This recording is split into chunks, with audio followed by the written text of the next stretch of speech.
Shit, I dropped Supreme. Ed, we are on the air. Good evening, everyone. Welcome to Holy Crap, the Vlogcast. Vlogcast that comes from the skeptical point of view to answer some of the questions of why, as in why didn't I turn mine on silent yet? I should really do that, too. Yeah, it's close enough. We'll see how this plays out. Since Heretic Woman isn't here right now, I don't have to worry about it going off again. This show started as a combination of spite and the Streisand effect because people on Facebook really need to shut the hell up. Part of this is to follow through the old adage that sometimes the journey is more important than the destination. I'm your main host. I'm known as Shujin Tribble, also known as the guy that doesn't know whether or not his phone is on silent or not. Damn it. No, it wasn't. Of course it's not. Why would it be? SHUJIN. You can find me pretty much everywhere under that name. Let me go ahead and introduce you to the truncated edition of tonight's show. Fortunately, it's not the 411 show, otherwise we'd be in trouble. From the Midwest of the U.S., good evening, Bridget. Good evening. From just south of me into Pittsburgh, Pennsylvania, good morning, Joey. You knew it was coming to you. Why aren't you ready yet? You've got that mute button of your own. You're going to hang me out to dry, aren't you? He did have an incoming call. Oh, I thought, all right, never mind. We'll get back to Joey in a second. Just outside of Washington, oh my God, things are heating up over there, DC. Good morning, Undernode Tech. There's nothing good about it. Mother Nature is bukkaking my sinuses. The pollen needs to stop. It's oppressive. Yeah, I got a buddy of mine that's down Virginia ways. And the picture that I saw of her from the hay fever type stuff, she looked like she got stung all over her face. Yeah, Dude, we have kind of messy. We just had a thunderstorm, complete with like heavy duty rain and hail. We had hail just come through the area here. Okay, so hold on. Okay, and one of the things I noticed, because I was in my car when it was happening, that when it was just at the rain portion, that the rain, the pollen was so thick that the rain was not washing the pollen off my windshield. It was adding more to it. Okay. So you could actually see the water drops and in currents carrying freshly dropped out of the sky pollen onto the car in rivulets. That's wow. Yeah. Yeah, and let's also make sure that we're fully aware. If there's hail when there's a thunderstorm, that's a bad sign. Yeah, because Bridget can tell you, what does that usually start to indicate? Tornadoes. Tornadoes. Yes, there was a tornado watch. Mm-hmm. Somehow I'm not totally surprised. By the way, those of you that are live and watching with us right now, thank you for chiming in on the live chat. I do see you guys over there. And yes, I've got my glasses on again because I'm a little... Because he's a sexy bitch. No, actually, it's because I didn't get a lot of sleep last night, so my eyes are a little... not totally happy with me, but be that as it may. I tried to prop you up and you just slap away the help, man. I can't help you if you don't let me. I don't need you to help me. I don't need you to help me. Wrong. Then you guide me. Whatever. You guide me. It's not even gonna okay. Basically comes down to this. I'm honest, even if it makes me look like a schmuck. Not the first time. 4th, 10th, 5th, I don't, whatever the hell, doesn't matter. Anyway, so thank you. Over on the live chat, Stephanie chimed in early tonight. Yeah, tell me about it. Stephanie chimed in like way early, even before I loaded up the chat, and it was just like interesting topic. So yeah, this should be interesting. So do see Stephanie's over there. Sora, hi, see you over there, and I guess we'll get whoever the hell else. So you guys over in the live chat get the opportunity of checking in, helping me out with the choice of alcohol tonight. Joey, I hear you now, do I? Yes. My apologies. Roommate was out taking the new dog for a walk and decided that right at 12:05 when they know the show starts was a great time to call me and ask me to take the other dog out to go potty. Well, you know what? You got time enough to do it if you need to. So you don't sweat it too much. It's already done. Yeah. Okay. Fair enough. So anyway, thank you guys for being with us. Yes, we have a truncated set at the moment. Joseph is probably asleep, and I can't say as I blame him. Or he's kind of thrown himself together and going, oh crap, whatever the equivalent in French is, and I gotta get my coffee. I don't know what the hell that translates to. I don't speak French. It's so Greek to me. And you know how my ancient Greek is these days. I know one thing in ancient Greek, Aesop. After that, I know nothing. Merd. No, actually, Malone LeBay is about the only thing in Aesop. Okay, so I know two things. No. Oh shit in French. Oh. What is it? Merd. Okay, so it's a married world. Yeah, I saw that movie. Fun movie. What are you talking about? I love my people. Paul! Oh, God. This is just what I need. Anyway, so we will, of course, be talking about stuff in a little bit. Like I said, Joseph might be asleep, might be joining us. Don't know.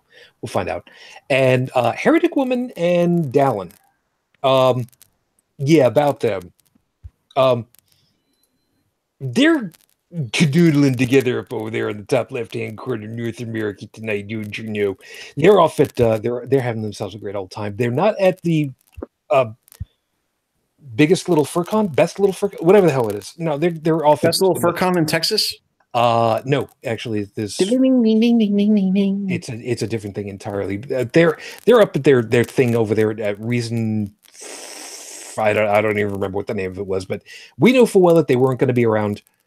I did send the invite out to them just in case. If it turns out that they got bored and they decide, yeah, okay, we'll just pop in on them. Whatever, we'll see. But in any case, over the live chat, you guys get the opportunity of chiming in and letting me know which alcohol you want me to try. And the guys over here have got the link, and most of them can figure it out if they want to make a suggestion. So I've got the container of all what's in here. Don't worry, the bottles are in there too. So we'll figure it in a little bit. One of them is that one's dead. I'm not going to do that for the what was the other one that I had? The Guinness. Yeah, that last week. That was bad. Seriously, it was bad. So we're not even going to talk about that anymore. That's it. It's over. So let me get everything rolling over here, because otherwise I'm going to riff. And as Joey and I discovered last night, when we start to riff, that's a bad moment. That's a bad moment right there. So let me go ahead and roll you guys up over here. So with 5 minutes on the clock, your 5 minutes starts right now. Yeah, disco. Disco's dead. We've heard that one even when disco was still alive and kicking. Thank you very much. Last week I was looking at some of these React things from the Fine Brothers, I think is who it was. Anyway, yeah, close enough. Yeah. Anyway, so one of the series that they have is typically kids react, and sometimes they have kids react to things that are, by comparison, ancient or even well existing before they were anybody's worry at all. So they've had them react to things like, old computers, Windows 95, where it's, okay, so how do you power it on? Okay, you press that button. That's good. That's the monitor that you just turned on. Oh, this big clunky switch? Wow. How could you? Oh, I can hear it spinning up. It sounds like a jet engine. Yeah, we know, kids. We know. At least you're not listening to a 33 modem trying to connect. That was, anyway, long story. But one of the things that they had them react to was specifically disco era music. And yeah, just like with a lot of stuff from the 80s, which, I grew up in the 70s and the 80s, one of the complaints that I heard was, it's so repetitive. Okay, Yeah, it true enough. That is true enough. But I got to listening to all of the different songs that they were playing for these kids to try to find out, do you like it? Do you not like it? What do you think of it? And the ex-musician in me started to kind of peek up a little bit. And excuse me, why were all of these songs popular? What is common for all of these pop songs after you get out of the big band era? When you start to get into the smaller bands, when you're going down from, basically having a 25-piece group behind whoever it is that's, front and center, to 5 guys on stage total, maybe. And a piece of me is really wondering now, what's common? What is it that makes a song that's so popular, so memorable, so popular and so memorable? Is it something about the culture of the day? For some, there is that kind of thing. I mean, when there is upheaval socially, protest songs are huge. I mean, you don't have to look too much further than Peter, Paul, and Mary coming on the scene. They had a lot of stuff. Now, you get into times when socially things are nice and there's prosperity. Music takes an upswing. It's much more hopeful. And that's kind of why I wonder, what did end up happening at the end of the New Wave? The second British invasion, the pop synth. We started to get into the end of the 80s and grunge came on the scene. It was dark, it was brooding, and it was in some ways almost unintelligible. But yet we still had stuff that was supremely popular. A piece of me wants to go back and actually do the research. What was the speed of all of that music? What was common? What keys were they using? What kind of instrumentation? What's kind of orchestration? And try to pull together and try to figure out, how much did the Axis of Awesome get right with their 4-chord rant, and how much of it was social? Honestly, I don't really know. But it's interesting for me to look at this stuff and think, what was popular at the turn of the century? In the 20s, and then the 40s, the 50s, 60s, all the way up through today. What was common? What held it all together? What makes something popular that holds on to us for decades? I only have to say, putting on the Ritz. We know it from 1975 from Young Frankenstein. We know it from 1983 from Taco. We don't realize it goes back to at least the early 1920s. It's an old song, and yet we don't even think about it. I like thinking about this kind of thing. What makes us tick? Maybe one of these days I'll actually do the research and figure it out for myself. It's episode 211 on the docket, Your Honor. Why would you do that? Now, if you looked over the information for the show, yeah, the story that I linked was a little on the older side, but it's not that old, and truth be told, it's a really stupid situation. We're going to recap it briefly, because there's a piece about that that's really annoying, and try to figure out, really, why would you do something like that? And figure it out from there. But in the meantime, since mentioned earlier that Joseph was probably trying to, muss up his hair, trying to figure out where's my coffee, he showed up. Good morning, Joseph. It's Good free, morning. say good morning. Yeah, good morning. So you're all good. You got your coffee all ready to go. Yeah. Excellent. So let me give you guys a real quick recap. I've got alcohol to choose from, so I'm kind of wanting to know what was suggested. Now, Bridget, you had suggested the Fulton Street blend because you said that you live near a Fulton Street. I think. Yes. Yes. Yeah. And this is a coffee ale, so that's a possible. Well, right now that's the odds-on favorite because I don't have anybody else that's making recommendations. So, Joseph, let me put that link over for you to take a quick look at also, and you can decide because, yeah, some of the choices in here are a little on the weird side. The what was that? What was it?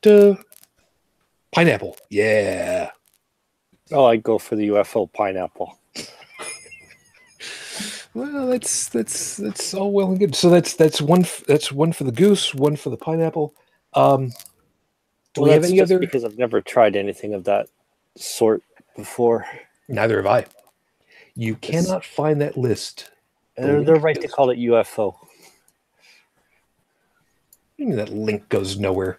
Stephanie's giving me crap saying that I'm putting the link out there and it's going nowhere. No, it should. You know what? Hold on a second. Let me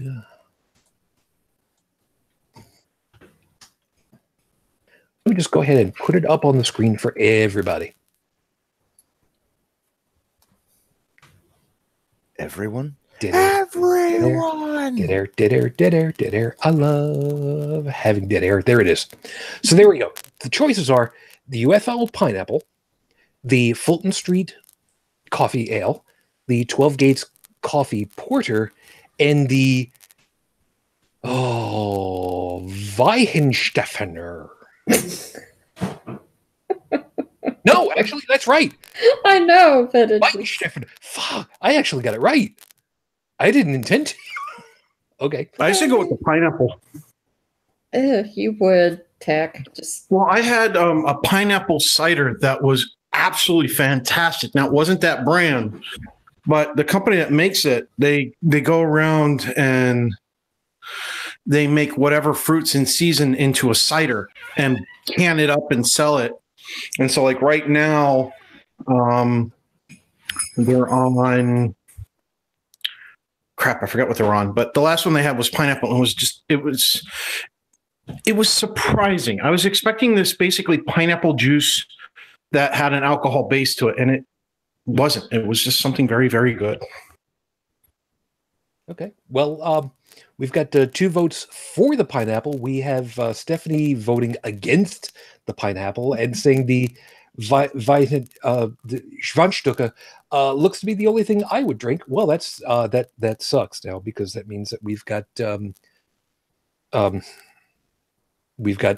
basically 2 for the fruit, 1 for the goose, and 1 for the Schlegelhoffen. So I guess by the rules of voting, I guess we go with the pineapple. oh, I'm so sorry. Well, you know what?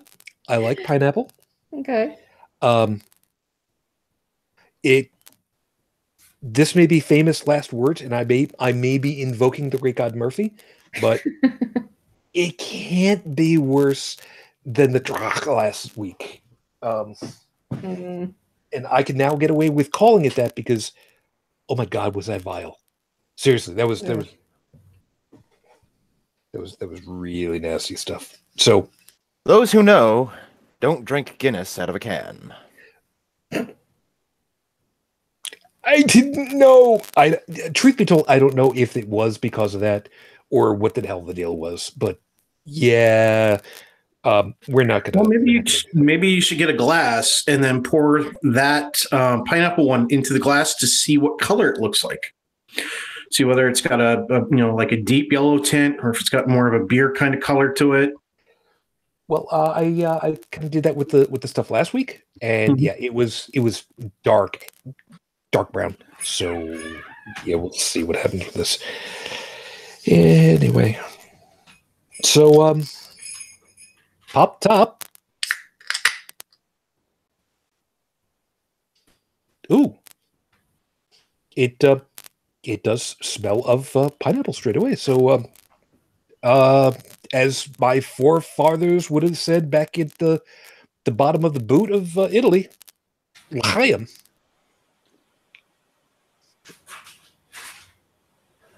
That is a weird combination. Now, is it pineapple and beer, or is it a pineapple cider? It started off as being a pineapple taste, and then slid directly into a beer taste. So I don't know. So it's a pineapple beer. You got it. Yeah, we'll see what happens. All right. So anyway, so the long and short of the news story that was linked for this week.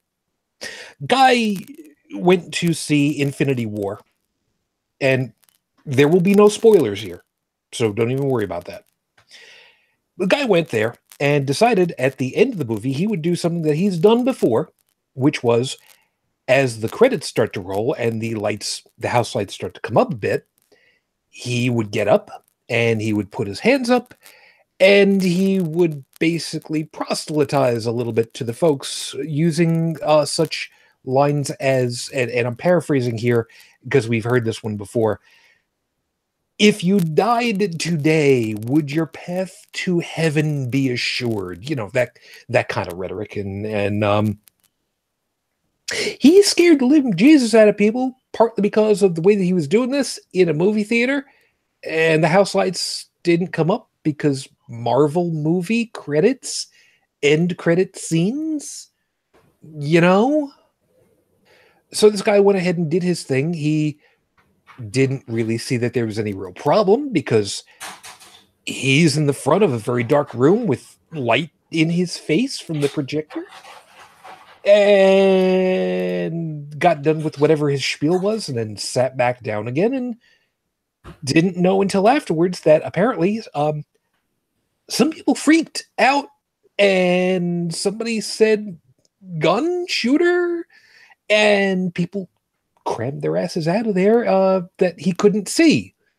Somebody got stepped on and trampled down a little bit on the way out. So he had to talk to the police, who apparently charged him with something. I didn't really remember what the hell it was.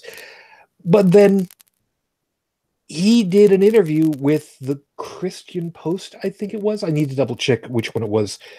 Beth had commented on it and did the thing. And apparently the Christian Post, or whichever group it was, I've forgotten. I'll make sure that I've got it linked to, basically did a thing and said, you know, maybe are they infringing on your First Amendment rights to be able to, you know, celebrate your religion in some way or other? So yeah, exactly right. So that's where we're going to end up with. So now that we're all on board, we'll go ahead and we'll get into that in just a couple of seconds over here. But since Heretic Woman is not here, let me go also recap. I don't have any new information on Rafe Badawi currently, unfortunately, which, as we've stated on too many damned occasions, is going to be more than norm than not. So as of the recording of tonight's show, this is now 5 years, 10 months, 25 days since Rafe Badawi was unjustly incarcerated for thought crime. Our hopes and our thoughts are still with you and your family. We're still waiting. So, Joe, you jumped right out of the gate on this one, so go right ahead and go ahead and let us know why it's bullshit right away.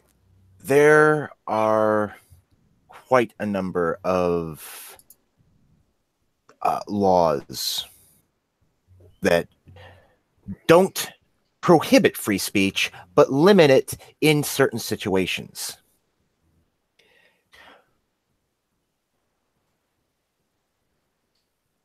No, go Like ahead. the one that says you can't say stuff like fire if there isn't one. Now, this dates back to a Supreme Court decision in 1919, Schneck versus the United States, in which the gentleman in question was charged with falsely shouting fire in a theater and causing a panic. and he was found guilty. Why? Because it created a clear and present danger to the individuals in that theater for no reason.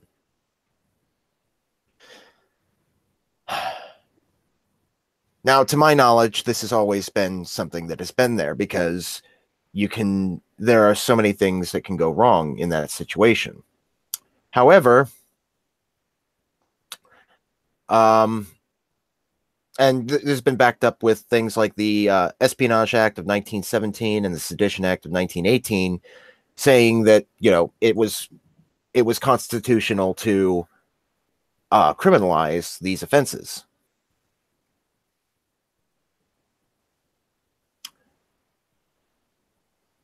However, since 1969, if I'm reading this correctly, for free speech to break the law, it can't merely lead others into dangerous situations. It must directly encourage others to commit specific criminal acts of their own.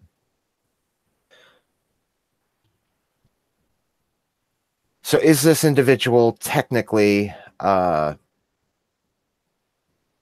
guilty of, you know, a crime simply because of what simply because of him saying things? According to the Supreme Court, probably not. However, who charged him with the crime? Because was it a misdemeanor? Is there a local edict that prevents, for example, if he was yelling this or something like that, civil disturbance? Yeah, basically that's exactly what it came down to. Okay, so he was charged with civil disturbance. Something like that. I'll have to pull the original article just to double check. Because while under the Constitution that may be okay and such, you got to remember there's a separation, and duly so. Our government was built that way. There's a separation between federal laws, state laws, and local laws. Yeah, true enough. And there's also another piece, which is a very important piece. And I'm going to go ahead and I'm going to make sure that this goes out to pretty much everybody. If you are religious and you think that this is okay for you, you have to remember something. You're on somebody else's property. That's not public property. That's private property. And if they say, don't do that again, you're not allowed to do that again. And if you do it again, they will throw you out and they will say, you're not welcome back.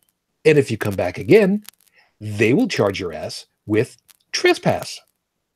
Because it's their property, it's not yours. Yep. The other thing to keep in mind here is, because I could immediately see somebody who is looking to kind of make this analogy, even though it's not really analogous, who would say, well, in that case, then the bakers had the right to refuse gay people from gay wedding cakes. It's like, that's not the case. In a movie theater, you are paying for entertainment, okay? You have the right to choose your entertainment from the selection that's available. You have the right to choose the candy and the soda and the popcorn and all those other things. Now, going to a wedding cake place, if they don't have a topper that has two men on it or two women, and they just have a regular topper with one man, one woman, fine, so be it. They don't have that option. They can still make a cake if you're choosing a cake that's from the selection. They don't have the right to deny you that cake. They have the right to deny you something that they don't carry, like that specialized topper, because they just don't have it.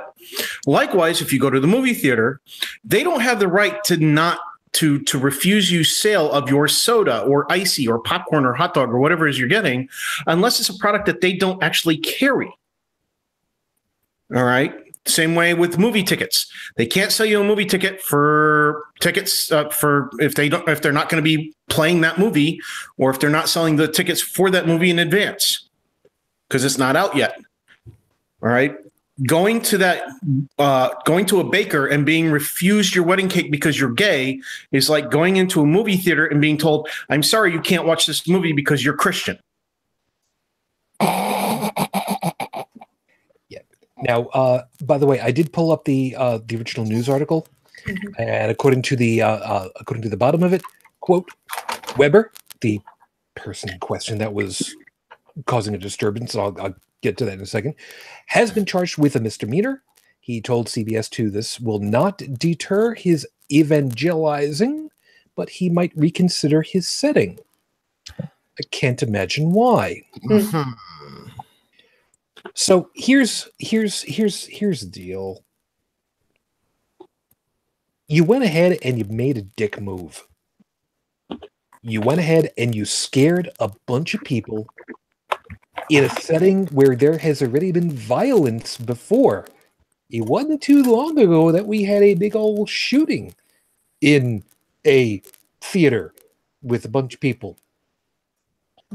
And you saying, if you died today, I got news for you. I don't care how much you want to save everybody's immortal soul. First off, Thanos already has the soul gem, so fuck you.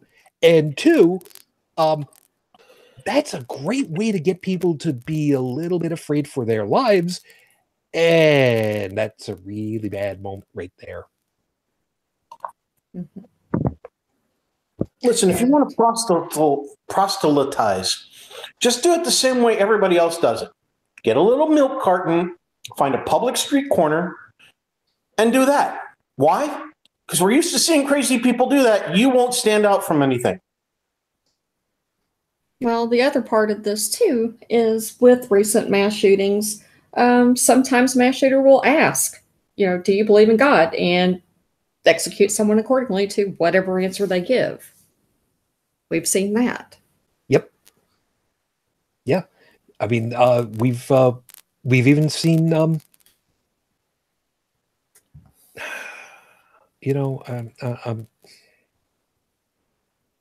I'm sorry. I know dead air is a bad thing, but at the same time, there's so many things rolling through my head right now that I'm having a hard time trying to figure out which one in particular I want to grasp onto.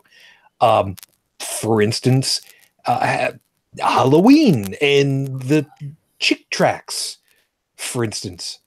God, I hate those things. Oh, exactly. Exactly. And it's one of those things that doesn't seem like it kind of rolls into this whole thing, but it does. You're intentionally... Have you seen the haunted houses that are as bad as the chick tracks? Hell houses. Hell House. That's what it's called. They've actually had hell houses where they didn't take into consideration that the people coming in might have medical problems or things like that. So like, oh no, you can't do this, that, the other thing. Well, unless you repent, you can't go forward unless you repent. You have to go backwards through all this other crap. And that person might have diabetes or irritable bowel syndrome or maybe having a heart attack. Or worse yet, there could be some flashing lights and then all of a sudden... seizures. It's a fucking party. Yeah, it's all, Joe, it's Sorry, I know. I'm a bad person. It's all well and good until somebody loses an eye. Then it's a scavenger hunt. So keep that in mind. So, really... No. Yeah. Moving on. Yeah, fine. So, yeah. So the point of the whole damn thing is, why? Why do these people who decide that they're going to go ahead and tell you how great their religion is, why do they find it so necessary to scare people, to threaten them, and to say, look, you either do it my way or you're going to die. I love you. God loves you, but you're going to die and you're going to burn 4th degree. Yeah, by the way, hellfire, frigid, 1st degree burn. Explain what a 1st degree burn is. 1st degree burn is a superficial burn. It's very painful, but it'll heal. Kind of like a light sunburn, something like that. 2nd degree. You start having blisters from it. It starts damaging the epidermis and is quite painful, and it does cause some scarring. Joseph, you wanted to say? I was going to make a joke, but it's a bit too late. Okay. I was going to say 1st degree burns are one level above butthurt. Yeah, pretty much. By the way, I still, by the way, I still have, sorry about that. I still have on my elbow, I forget exactly where it is, but I still have scars from a second-degree burn that I got on my elbow from college, 1987, because I was sleeping next to the steam heater for the room, which in the Western New York area is turned on from June to May, I think is what it is. And yeah, so I burned my elbow in 2 successive nights. Shut up. Never mind. So that brings us, okay, second degree.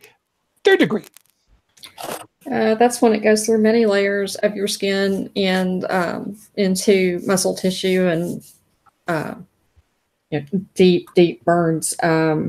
If you get it over a certain percentage of your body, you will die from it. If it's in a smaller percentage of your body, it will take months and months and months to recover from that. And you're looking at skin grafts and all sorts of nasty things. And it's relentless pain that doesn't go away.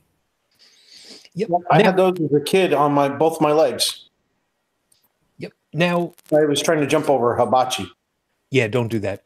Now, those of us who are not medically versed normally think that's it. That's as bad as it could possibly get.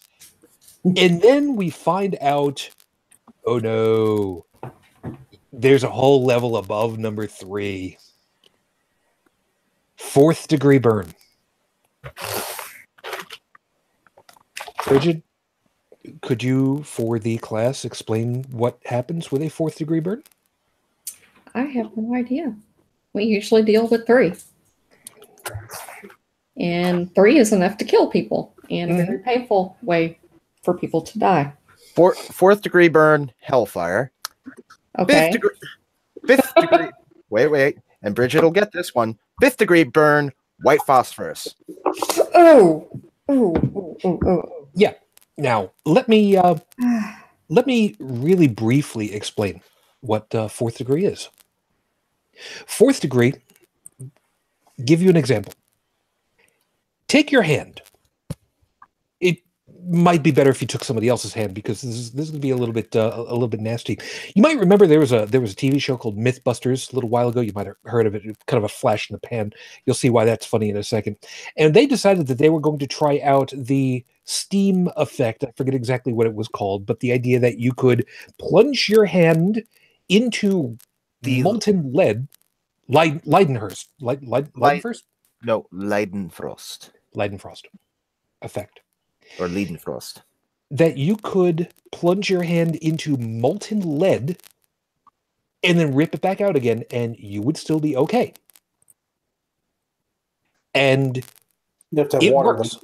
Yes, you have to have a layer of water on you so that can steam up and prevent the lead from actually contacting your skin.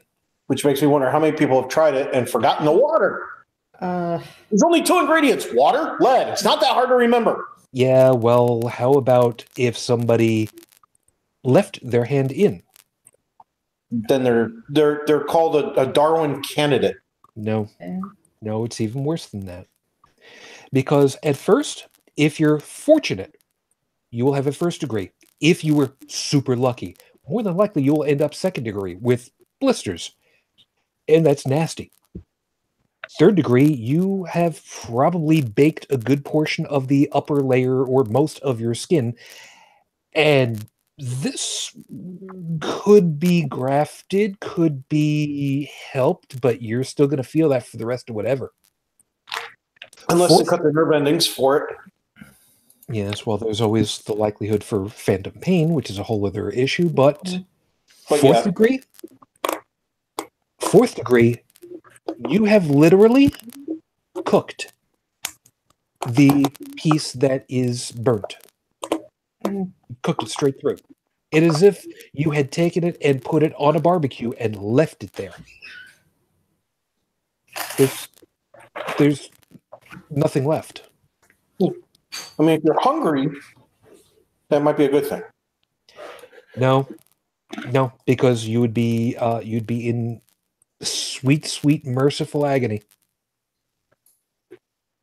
Merciless, I should say. Sorry. And if someone were thrown into the lakes of fire and brimstone and lava and the other ways they've described hell, that's what you're talking about. You're talking about unending torture as if someone was being barbecued. Like in the movie Darkman.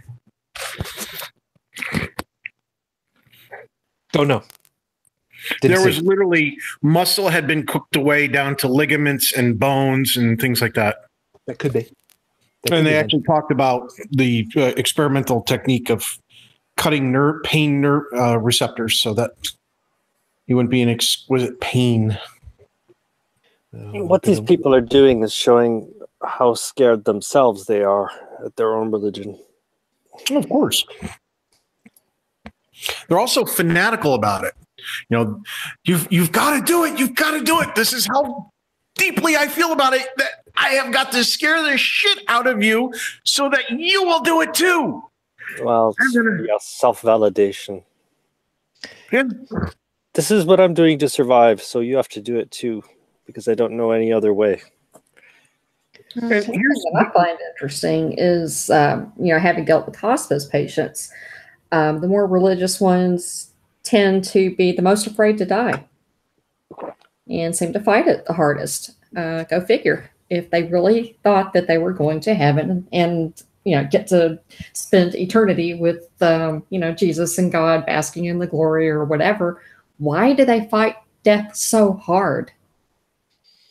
That's I'd what like to go to the indoctrination. deathbeds of these assholes, the ones that are like so outspoken and everything else. And just before they die, I'd like to lean down to their ear and whisper, "Are you sure you made the right choice?" That's just cruel. Well, think about all the people and all the children. A lot of these people torment and torment in such a way that it leaves a long lasting negative impression that for some people need therapy for years, if not decades, to get over. Yeah, I think really that moment, and then they're done, and then they don't have to worry about it because there's more than likely nothing beyond after that. Oh God, they had a moment, the last moment. No more. We still won't have to relive it. Yeah, but see, the problem with that is, as don't forget, I'm a dick. I understand that, but as somewhat satisfying as that type of revenge would be, we'll call it revenge for a second, it still doesn't do anything to help the people who have already been harmed. I know. It's just one of those moments where you go, I know. "Oh, that would feel so good to do that." And yeah, you're right. It's a dick thing to do. It's something that I wouldn't end up doing even if I got the chance to, just because I would end up feeling like shit knowing that I had tormented them at their last moments. But my brain does come up with stuff like this and go, "Oh, but it would be so much fun." Like Pat Robertson. Yeah. Well, the one time that stands out in my mind that I was just horrified at what I had heard was, there was a woman who was dying in hospice, and a family member of hers came right out and said, well, the reason why she's not dead yet is because her heart's not right with God, and they're having a discussion first. And said that in the room with the family. And I'm pretty sure that person heard that on some level. I was horrified. I'm sorry. If my mom's on her deathbed and anybody says that in the room, there's going to be a lawsuit because I am going to knock they're going to go unconscious because of my knuckles. Yeah. The indoctrinated, to me, it seems that even reality to them is a concept. I mean, they're always preaching about morals and all that, but they're just displaying an utter lack of moral anything, actually, in their behavior. We at one point asked, why do they do this? Well, think about it. Why do parents tell their children, at least here in the States, if not in other countries, Well, if you don't behave yourself, Santa Claus isn't going to come and bring you presents. Now, this is not something I'm expecting an answer out of the panel. This is something for the listeners or the viewers to ask themselves. If you've done this, what was your reasoning behind it? And now you can take pretty much almost any of those answers and apply it to that guy standing up in the theater doing his shtick.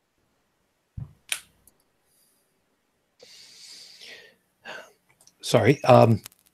I just read over something that was a little difficult. Unexpected. Yeah, a little difficult to process there. Yeah. What, the Santa Claus thing? No, something else entirely different. Later. So the biggest problem that we end up with, like I said, is instilling this fear into other people. And the biggest problem that we end up with for that is, well, the kids, the people who haven't had the opportunity of thinking stuff through enough yet because they are just not old enough to do it. We've heard the various stories of the nuns in Catholic school who will do, in some cases, whatever it takes to teach you because that's their job. There are stories, and I cannot completely vouch for the veracity of this one, and I'll explain in a second, of nuns, especially way back, who would slap the hands of kids with their rulers if they were left-handed, in order that they should not use the sinister hand. Anybody remember their Latin? Yep. What is sinister, Joe? Left-handed. That's all it means. Pretty It was much. also a really good movie. Take your word on that.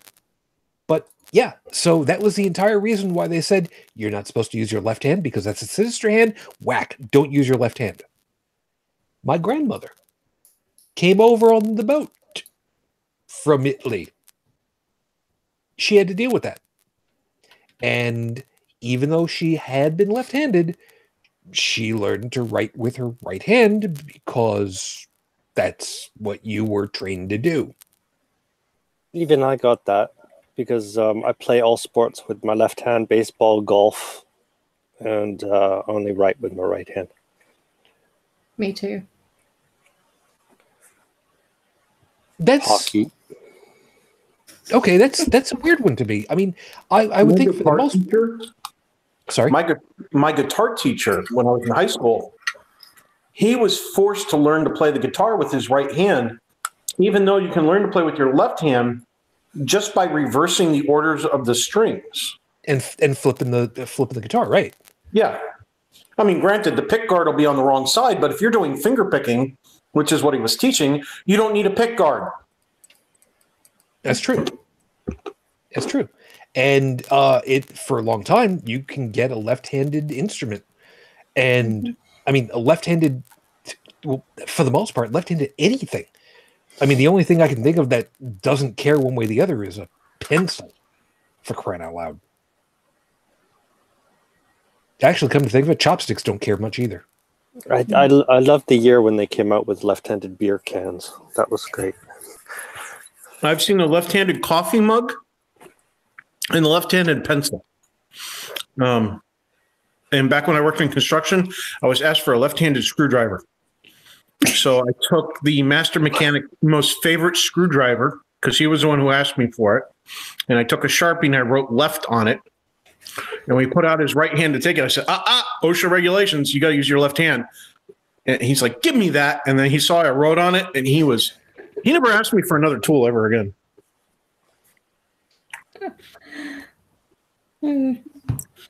Malicious compliance, baby. That's just wonderful. You're nasty as some bitch. You know that. I am a dick. Yeah. Conformism uber alles. I like to think of myself more of an asshole than a dick. Yeah, you kind of have to be a DJ to do that. But that's Well, that's the a two thing. together, you'd be gay.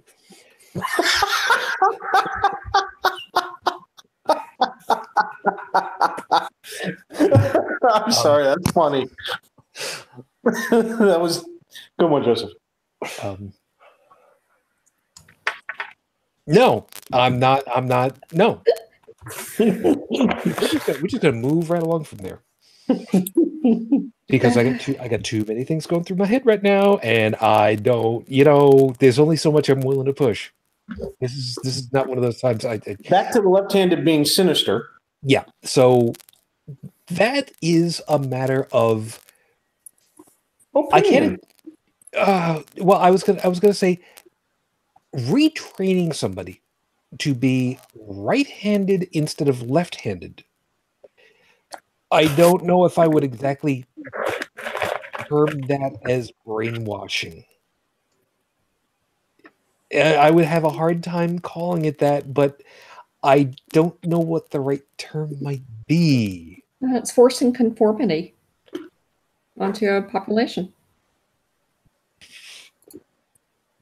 Yeah, okay. I would. One thing if they said, if I was a teacher teaching a class of students, and it was an art course, and all our scissors were right-handed scissors, and none of them were left-handed, and I had a couple left-handed students, I would take them aside and say, look, I understand that you're left-handed, but I don't have any supplies.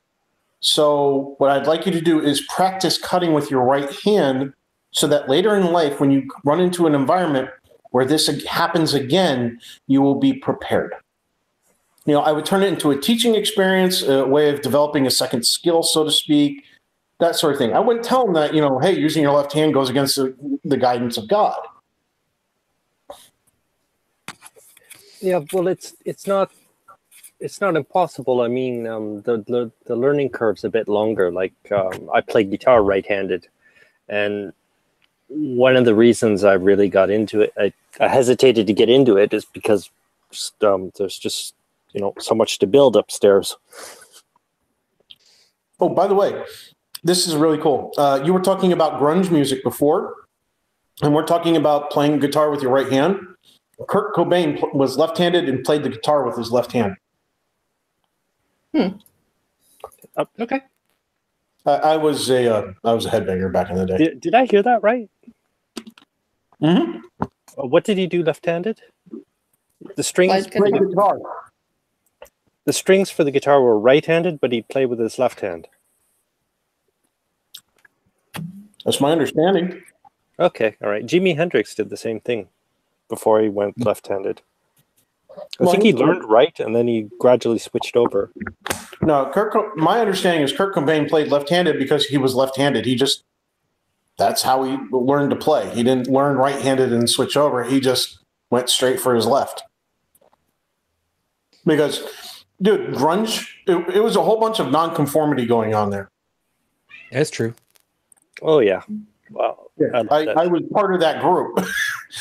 Believe it or not, I was a headbanger. I was a skater. I hung out with all that. I did the music and had the discussions, and didn't do the drug part of it though.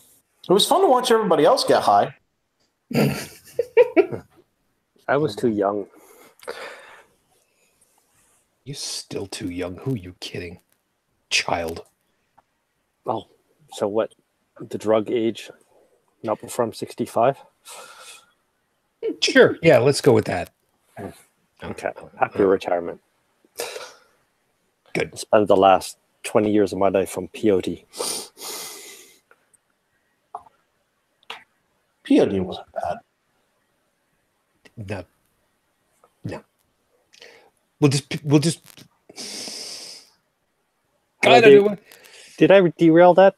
No, it's. You remember how I said I had like way too many things? Now I've got images in my head of like Okay, if we took the picture of you from this avatar icon that you've got now, I'm now picturing like painting you with using finger paint techniques and painting you with all streaks of blue woad all over and letting that just sink in and do its effect on you. It's just me now. I'm thinking of the right stuff, aren't I? The right stuff. Ooh, ooh, ooh. Different thing entirely. Never mind. Whatever. Back on track. I just, Maybe. I've been away from the internet for a few days, and I just came back to discover that there'd been a stabbing in Paris. Mhm. Yeah. Hell, there was a shooting in Australia. And you guys heard about it before I did. Well, you did say that you've been kind of excommunicado for a little bit of time. And enjoying it, actually. Good on you. But yeah, I heard about the thing in Australia. Anyway,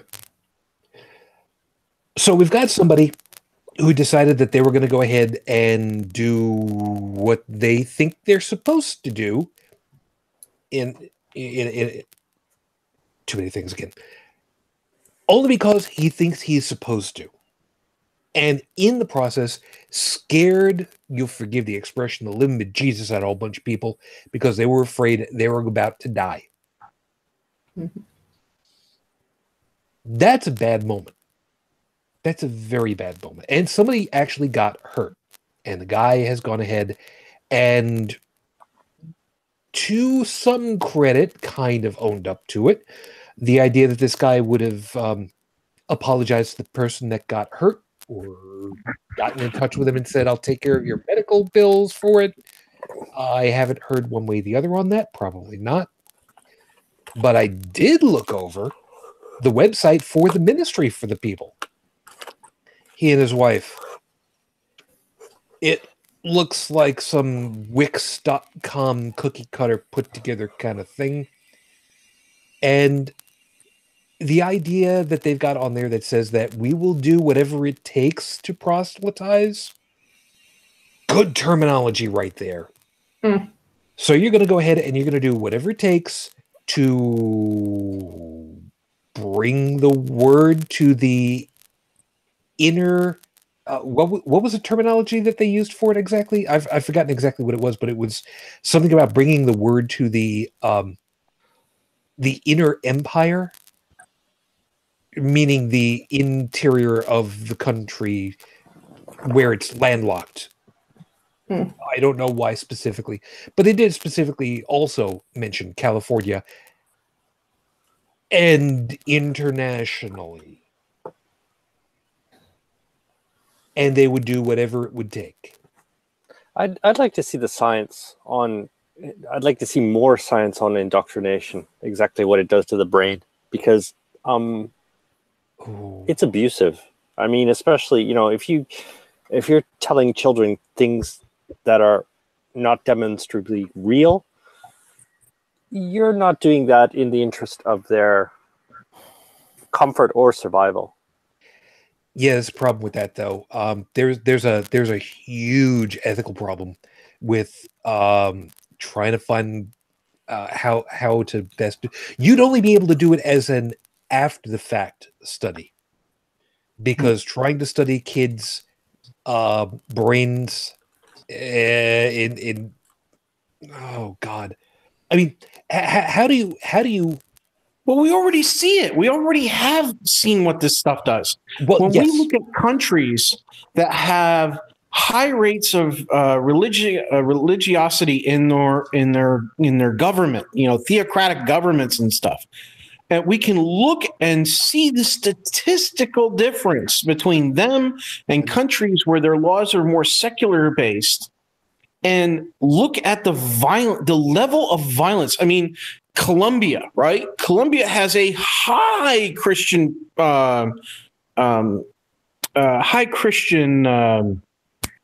population, right? Well, just a couple days ago, 2 nuns got arrested for torturing. It's currently, first off, it's allegedly torturing, right? So it's still being investigated. Close to 60 children by burning them, putting their heads into toilets, basically torture.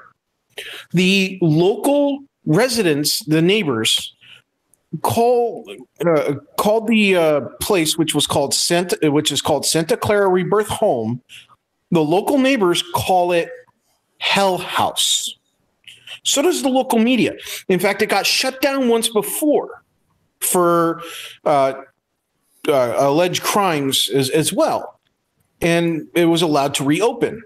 This, the Colombian Evangelical Council says that the area is about 85% of that whole region follows Catholicism. The Catholic Bishops' Conference they shoot the number up a little bit higher to 90% following Catholicism. This is, even UNICEF said, yeah, this is bad. Okay.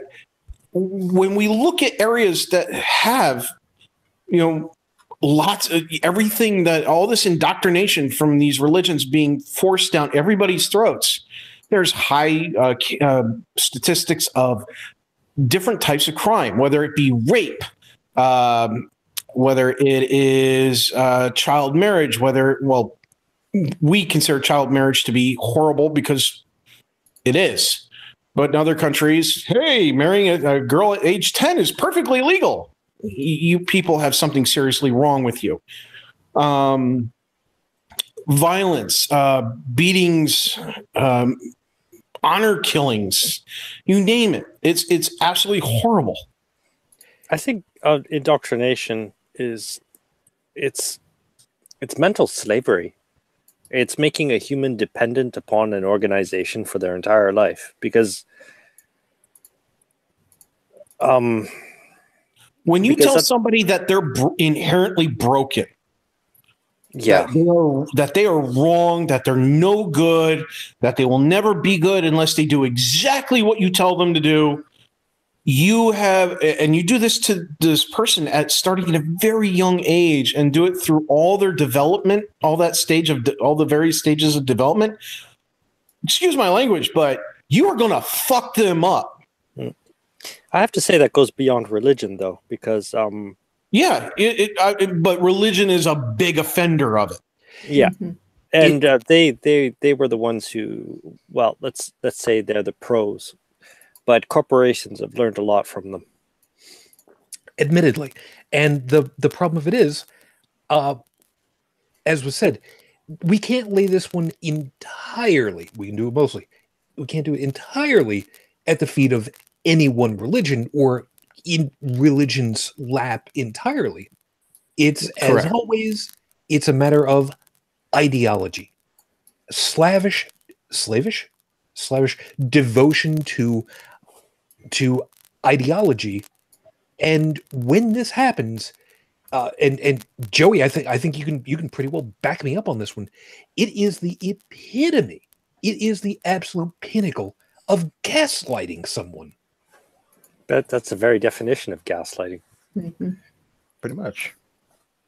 Yeah. Now, but what bugs me most about it is that it goes down to our most basic instinct is our survival instinct.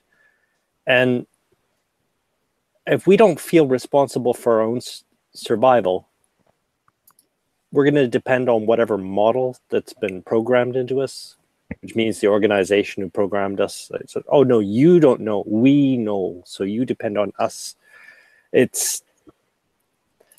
I think in somebody indoctrinated, it's not even conscious, not even functioning at a conscious level. It's like even subconscious. That's just so fucking malevolent about it.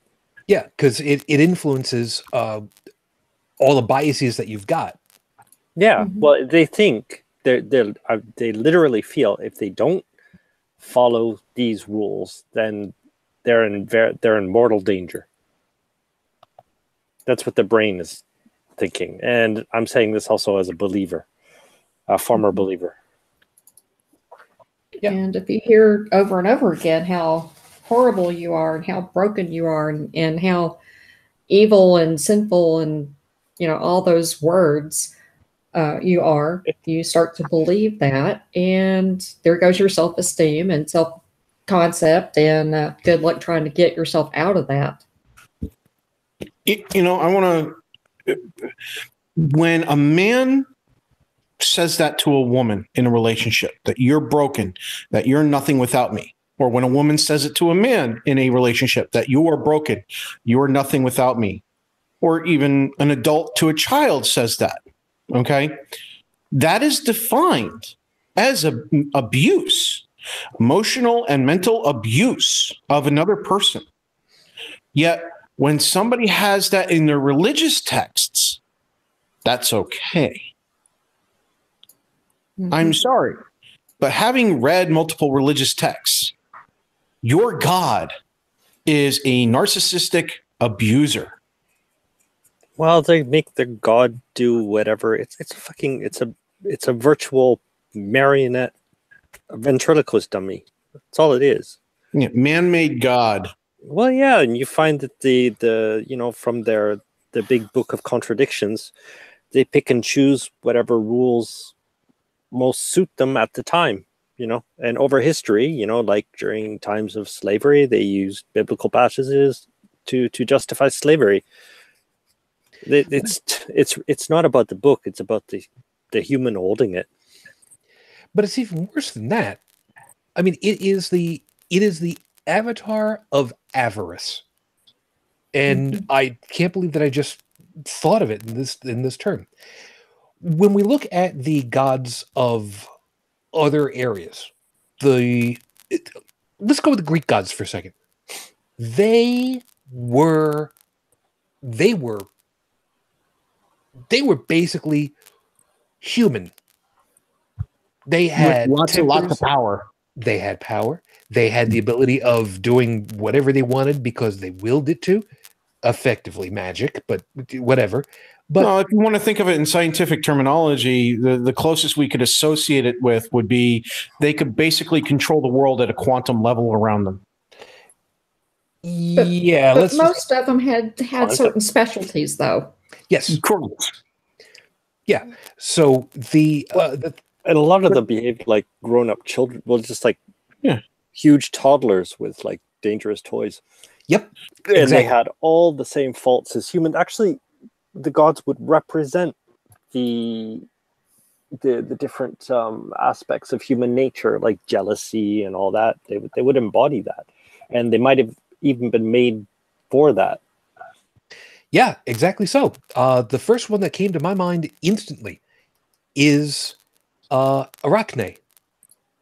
She gloated that she was better looking and she was a better weaver than, I believe it was Aphrodite at the time. I could be wrong. Forgive me. But whoever it was, they had a contest between the two of them. And Arachne went ahead and wove this beautiful thing and showed up the god. And the god said, you know what? Just for that, you forever will be weaving everything for the rest of your life and all of your progeny afterwards, and I'm going to shrink you down to the littlest teeny tiny size, and just so that you can weave everything, I'm going to give you extra arms and legs so that they can all weave everything. And that's how spiders were crafted. That's the story of why there are spiders. It's a complete thing about jealousy, about spite, about pride, about, just so you know, it was Athena, not Aphrodite. Athena. Somehow I kind of figured it was probably going to be, because I mean Aphrodite, yeah, okay, but Athena, yeah, she got a nasty streak all down her back. Yeah. Actually, but you see what's going on there, because in most cases the gods were actually bad examples of how to behave. Like, don't be like them. Zeus. Like Zeus actually came down to earth and raped a woman. Well, he was a goose, so she was asking for it. But here's the point. The point is that he saw himself as the father of the gods. He was in charge. He was a big head honcho dude, and he could do what he wanted. Well, he was the king. Yeah, exactly. It's good to be the king. But then there was his dad, Kronos, but. Yeah, we don't have time for that. So but the point of it is, the Abrahamic God is the avatar of avarice. Anything that he could possibly have, he will have. Creation, that's mine. You can't take that away from me because that's mine. Life, that's mine. Light from dark, that's mine. Well, Whether as long as it you or don't not. have iron chariots. Well, yeah. You know, Those if they nasty. made if they made the gremlin out of iron instead of steel, can you imagine? You laugh. You see, you know what the joke is. Yeah, my husband used to drive one of those Ah, way back when. Fishbowl on wheels. Yeah. Ugly cars. I'm going to type something very quickly. Of course, I won't be able to see it.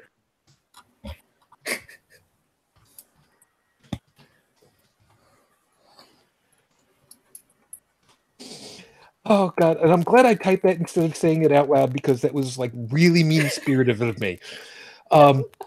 Trust me, those of you that are listening right now, trust me, you don't want to know. I know you want to know, but you don't want to know because apparently, yeah, I've got bad stuff rolling through my head tonight. So here's the deal, though. If you are brought up to believe that your big bad mojo daddy in this whatever is the end all be all, and it is taught to you as a fact, you will believe it. I mean, perfect. I mean, let's face it. Roman Catholics represent. Yeah, we were taught that cracker was becomes flesh and blood in our belly. I never really understood what that meant, that I was eating zombie flesh. Zombie, eat fresh. And it was just a thing you did because it was a thing you did. I mean, Joe, I would assume for you that it was at one point kind of, okay, yeah, you do because you do, but it's just part of the machination. Yeah. All I can say is, wait, that's the blood of Christ? Geez, the guy must have been wasted 24/7. Yeah. Nothing like practicing ritualistic, symbolic cannibalism. Yeah. Yeah.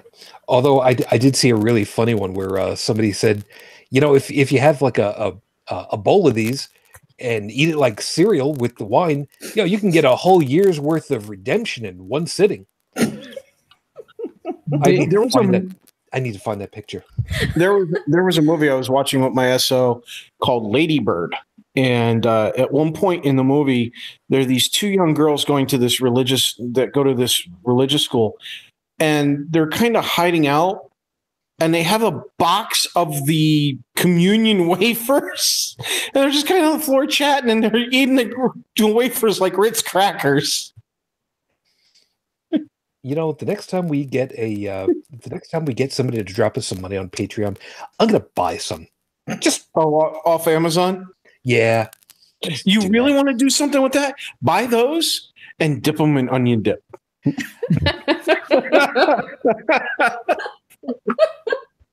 No.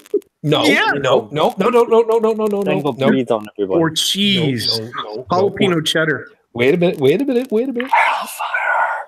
I need some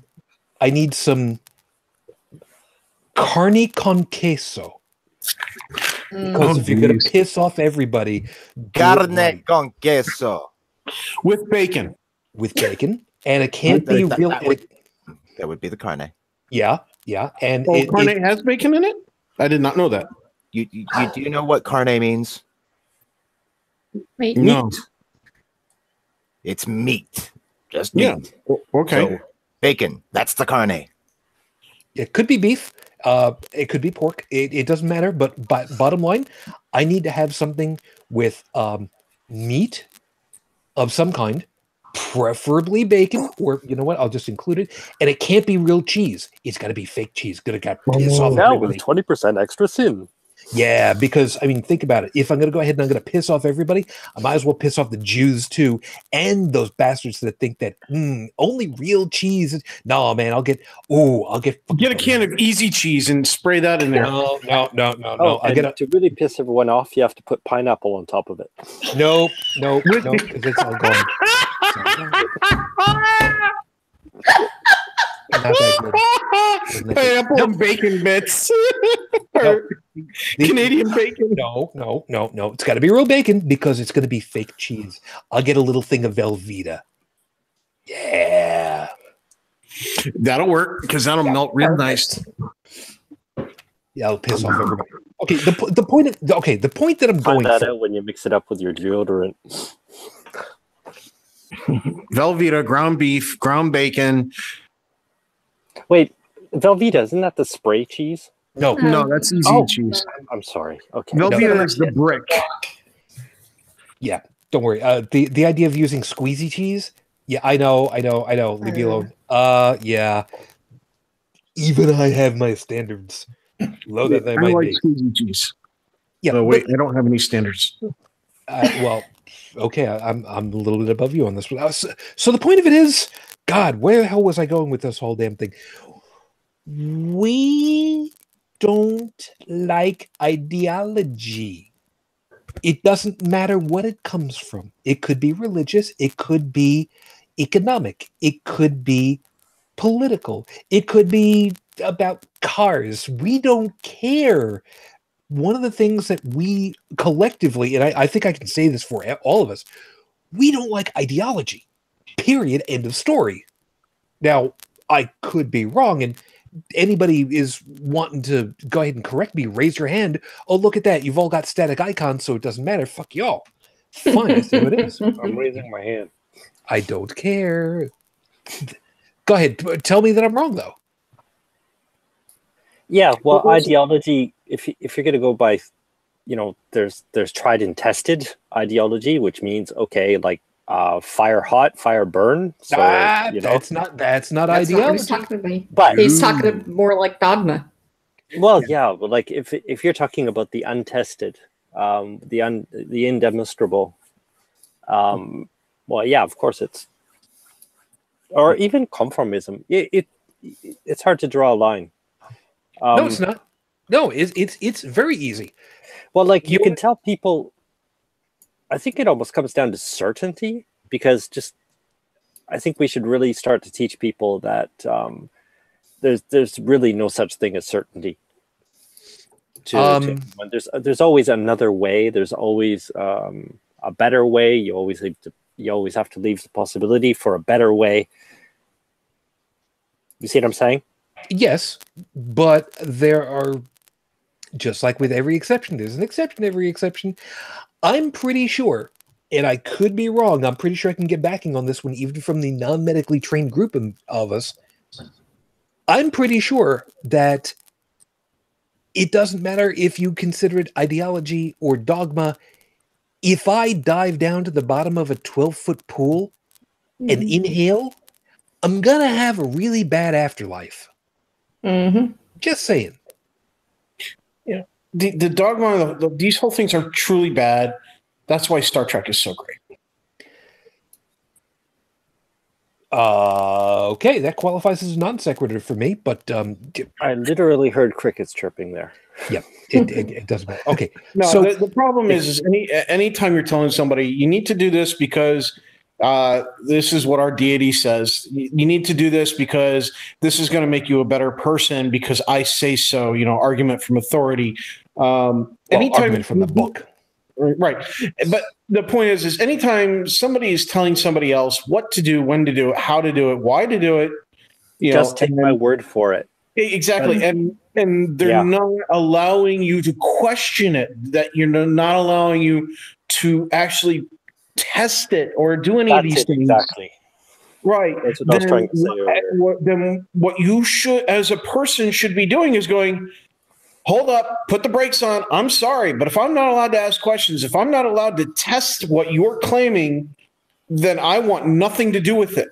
And this should be every human being on the planet. We should be teaching our kids this. Everybody, seriously. Anything that forbids questioning is, for me, is instantly questionable. I mean, why don't you want people, why don't you want further examination? Why don't you want people testing that? Yeah. What are they trying to hide? If it's so good. Yeah, and that's why so many of us on April Fool's Day, on April 1st, will spend a lot of time on social media posting the meme that says, why don't you treat every day like it's April 1st and question everything that comes across your feed instead of just cross-posting everything just because you think it's funny. I mean, they found thousands and thousands of stuff on Facebook that were linked to Russian organizations or Russian companies dealing with our politics here in the States. How many people looked at those and were like, oh, yeah, I agree with that 100%, and never even questioned where it was coming from, who was making the claim? None of that. I really think this is a state of mind, and it's almost like a switch in humans that we're supposedly supposed to throw around adolescence, where we become responsible for making our own value judgments about everything. And this is where the questioning, even the ability to question, comes from. But if you're brought up in a way where you're just trained to follow models, like, oh, this is how everybody's behaving, so you have to do the same way, and that becomes your definition of good and bad. That becomes your only definition of good and bad. If it's the same as the crowd, it's the same as whoever taught me, then it's good. And if it doesn't match that, then it's a threat to my survival, or a threat to everybody's survival, or whatever, just like a danger. Underline that 1,000 times. And that's the emotional response you get. And that's, that also explains the irrational behavior and sometimes even violence with these people, with somebody indoctrinated, how they deal with non-conformism. Yeah. Before we start getting into the last stage of the whole damn thing, let me give you a perfect example. I don't know how well you remember this one, meeting all of you guys. Up here in the Buffalo area, back in the mid to late 90s, I forget what year it was, there was a doctor who worked at a women's health clinics who did perform abortions. I forget what the hell the doctor's name was.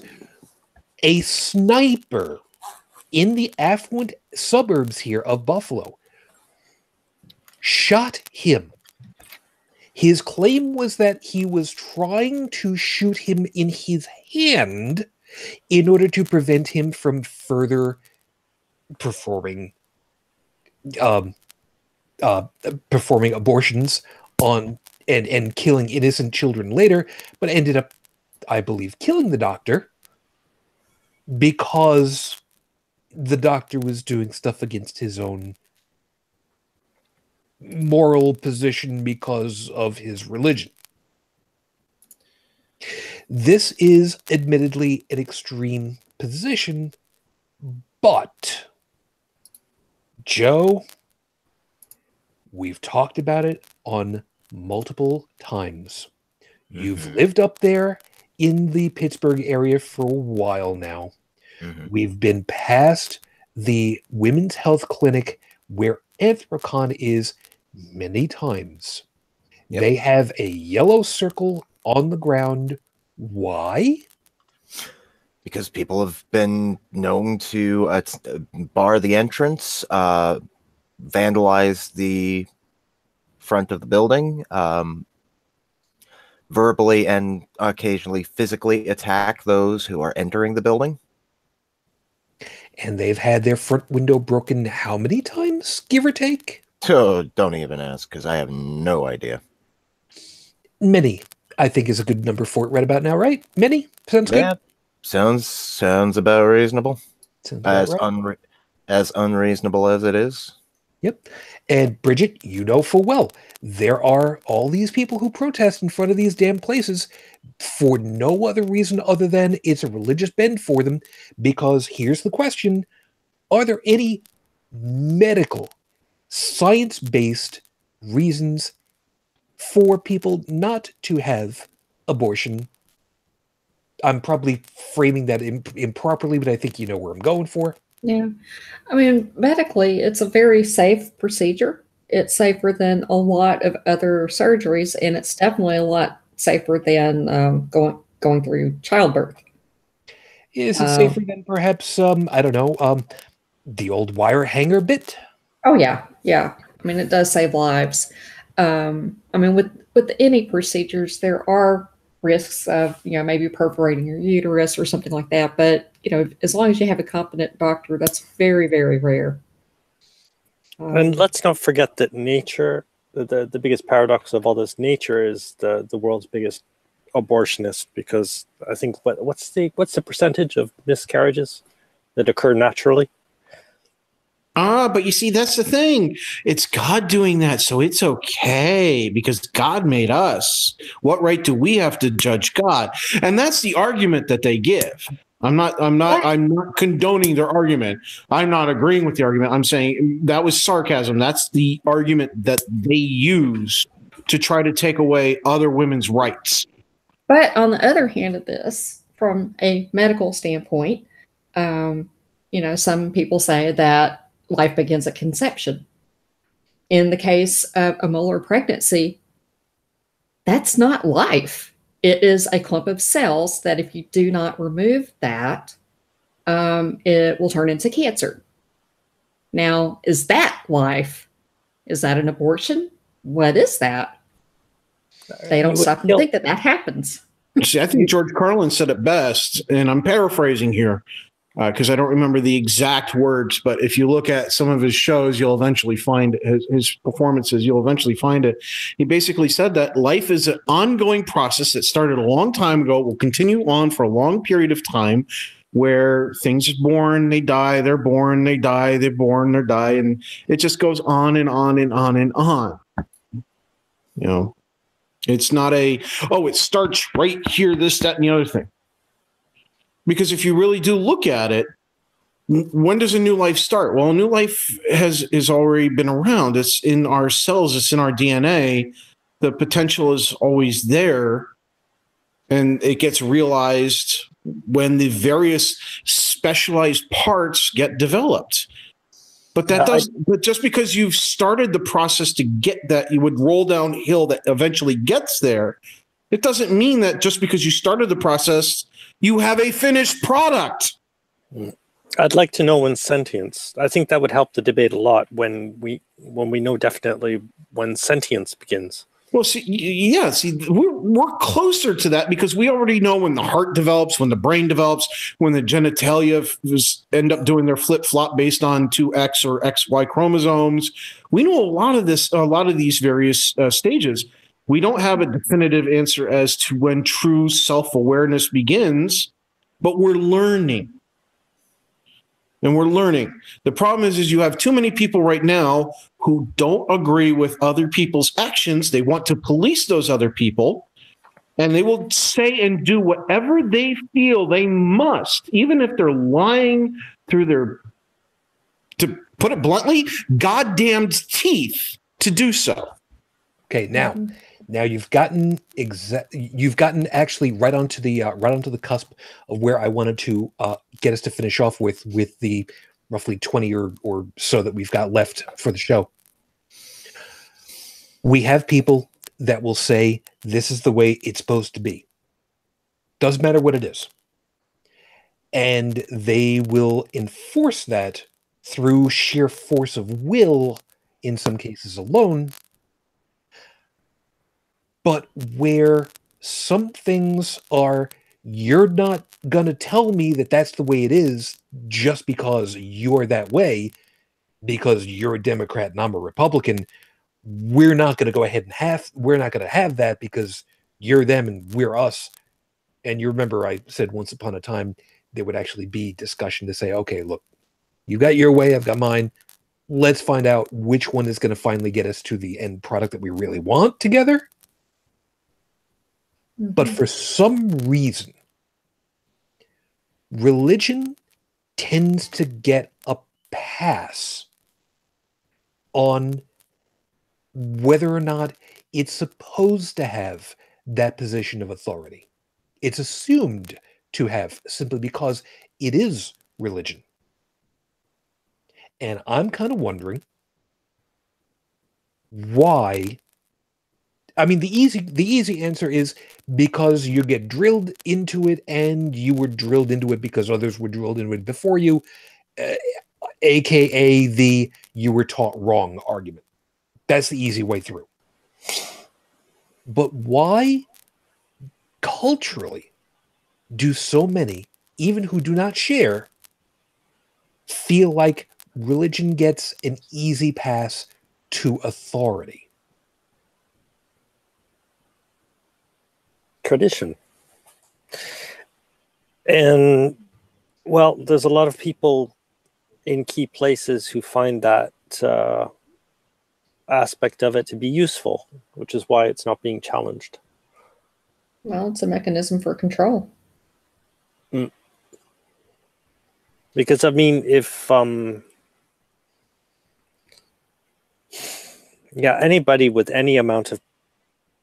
anybody dishonest with any amount of power would see great interest in a non-questioning mindset, especially when it comes to consumer habits. And it's about aligning behavior patterns in predictable ways, basically. That Ploosh. Okay, sorry. no. I'll mention control, just because there's, several instances of where people have gone to get their, doctorate in theology and learn apologetics and things like that. And then they all of a sudden realize, okay, this is, a lot of this is bullshit. What did they do with it? Some will drop out of seminary, some will continue on to be, mega church preachers or whatever you want to call them. Snake oil salesmen, shysters, quacks. People like me who don't discover what bullshit it is until we actually get out and see the real world. Mm-hmm. Yep. Bridget, you were in the same boat. Yep. And I was, because tradition, damn, that was the hardest part for me to get over, was the fact that, that reality did not at all match up with what these supposed authorities have been telling me my entire life until then. Like, why would they do this? How could they be wrong? Why? What's the reasoning? It's, and in a young mind is, well, I'm sorry, they just don't have the experience, and they're frankly just too filled with doubt about the world still, to really deal with that. Yeah, Joey. Okay, if we go with tradition, can be the lead up for this kind of thing. I want to hit you with one because I think that you'll really appreciate this. There are certain Irish traditions that they're enhanced because of the men of the cloth being there for you at the end of the life, and having a gathering with the whole family and the entire town, having all kinds of drink to talk about the end of the life of Mr. McNulty because he's passed on, and we should have a piss of beer in his honor and talk everything about him. That's a good tradition, whether there's religion involved with it or not. Wouldn't you think? I was hoping that there would be a better reaction than dead silence. Well, I think having wakes like that are excellent. Remembering the good things about the person and talking about those memories, and it's awesome. I had a coworker a mutual coworker of ours that I was only a passing an acquaintance of, but he and her were longtime friends. And one year, she fell asleep behind the wheel and drifted into oncoming traffic into a head-on collision. She did not survive.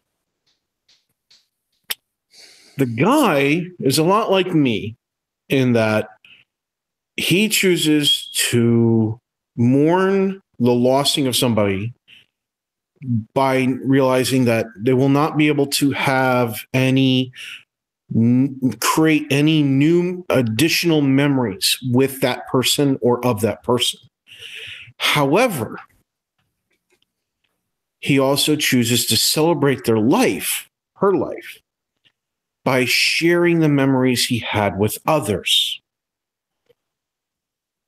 And so he and I got together and, sat down over a beer, and he told me a lot of things I didn't know. And, this was a nice way of sharing. But we had another coworker who was a bit of,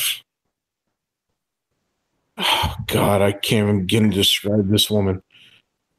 So she started trying to make religious claims and, where she may have gone based on some of her unreligious actions. This is a very calm man. He's a big guy like me, but he's very calm. Yeah, he lost his cool big time. Went upside one side of her and down the other. Religion poisons everything.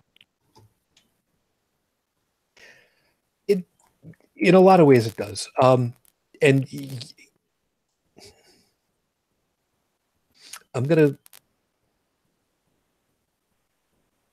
go ahead and do this anyway. I was trying to figure out whether or not I should, and you know what? I'm gonna do it anyway. There's a reason why, and I'll explain it in a couple of seconds. Let me just get this picture set up over on this one screen. Yeah, there we go. That's good. Let me show you guys this picture, and then I'll explain why. Now, for those that do remember, this is a picture of, yes, me as a little kid back in roughly 96, 97. I think it's a wonderful picture, by the way. It is arguably my favorite picture. And yes, that is my wife. And that was the company Christmas party that we'd gone to that year, back when companies used to still do this. Yeah. And I don't usually talk about this part of this picture, but there's one piece that I do and one piece that I don't. The first one is this dress I had to convince her to try on at a store sale, and she didn't want to, and then I finally convinced her to, and she loved it because that side, the frogs on her neckline that look like it's ready to pull apart, it's actually sewed together at the neck. There's no possible way for that to open up. The zipper is in the back, not on the side.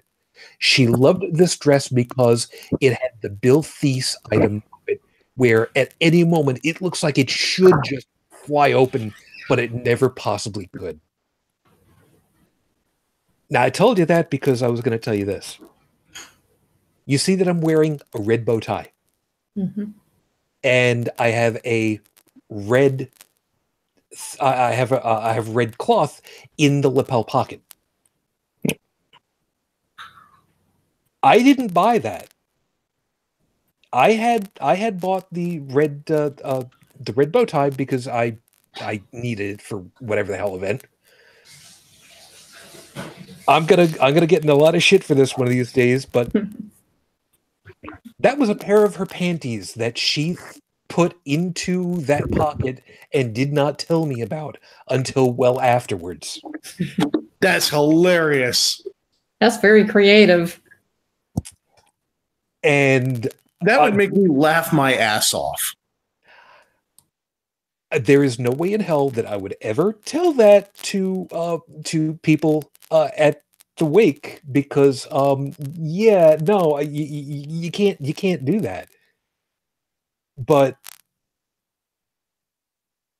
you can get away with stuff like that. Now I'm using that as an example because the whole idea of if you're gonna memorialize people, enjoy the hell out of it. And you don't, it's one of those traditions that you can actually have that has nothing to do with any dogma or ideology or religion or anything at all. You can celebrate the life of somebody because, well, you can. I mean, hell, it could be your dog talking about the one time that stupid dog went ahead and dumped a bottle of glitter that you had that you were going to use for a something that you were going to build, but you had transferred the stuff from the plastic bottle into a glass bottle, and well, suddenly, before you know it, there's all kinds of smears of red doggy blood mixed with pink and purple sparkles all over your floor, and you were never able to get it out of the damn floor because it's linoleum and it's stuck in there. It's with, I mean, stuff like that, which sounds stupid, but I know full well that there's somebody who's experienced that. You can talk through stuff like that. And where am I going with this whole damn thing? I'm trying to make sure that I'm in the right area that I'm trying to hit this dartboard with. You would never hear stories like this if you followed along with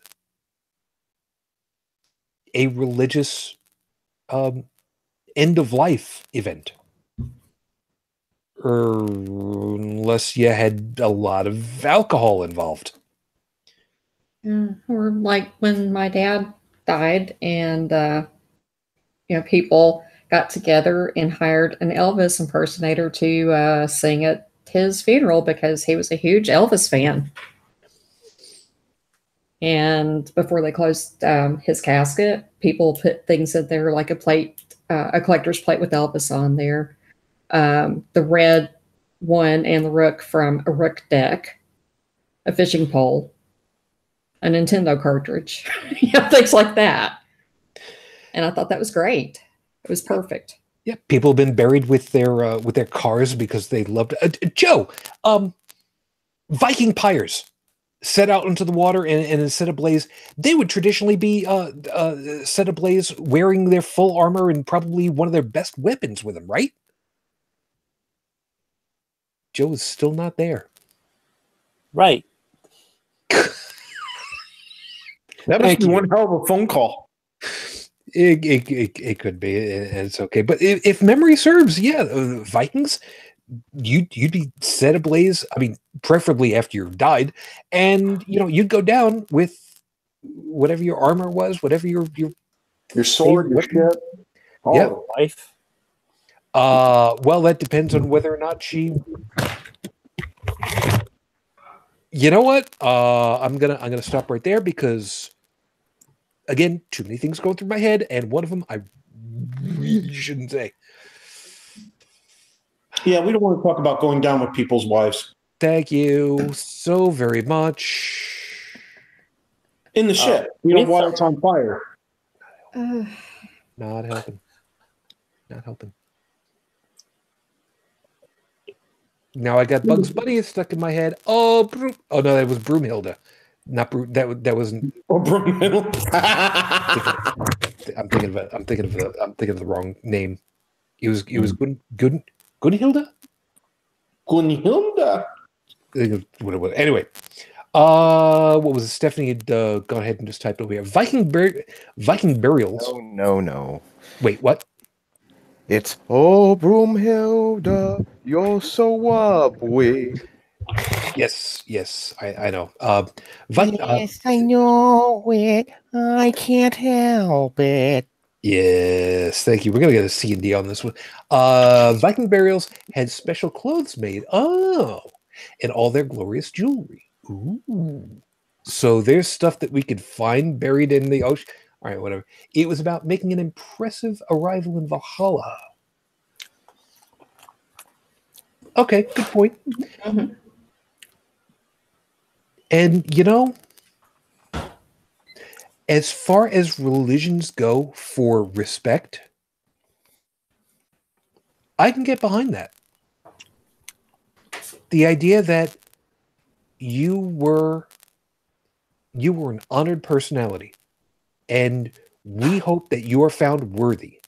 So we're going to deck you out. We're going to set you out there, and we're going to release everything that you are by burning what's left of the shell that you were, so that your spirit can go up wherever to the exalted feast hall. Why the hell not? I think they should allow that practice to continue. Because if you think about it, it's cremation, right? And we already do that in this country. Two, sure, the fire is an open fire, but they're doing it in a body of water where you can't catch other things on fire. So they're actually taking safety concerns into consideration here. There's something to be said for that. I just said it.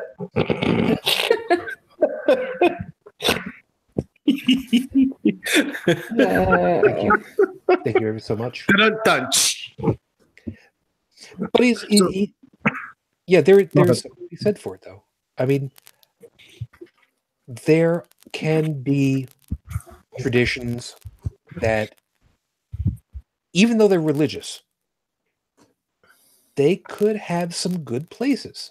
The idea of honoring someone after their death, we do that. Like I was saying earlier, man, you get over there in the Irish pub to toast 14 times over because McNulty can't have his drink, so we might as well have all of his. But doesn't that become going through the motions when, if religion, if indoctrination removes all of your value judgment abilities, doesn't all that just become going through the motions? I mean, like, religious morals are like a parody of morals as far as I'm concerned. It's dictate. It's not morals. And like all of these, like when you see, Aunt Betty crying over her husband's death, well, normally she should be in a happy place because of her beliefs, but it doesn't at all correspond to her to nature. Well, there's something to be said for actual closure. Well, yeah. I mean, all of this.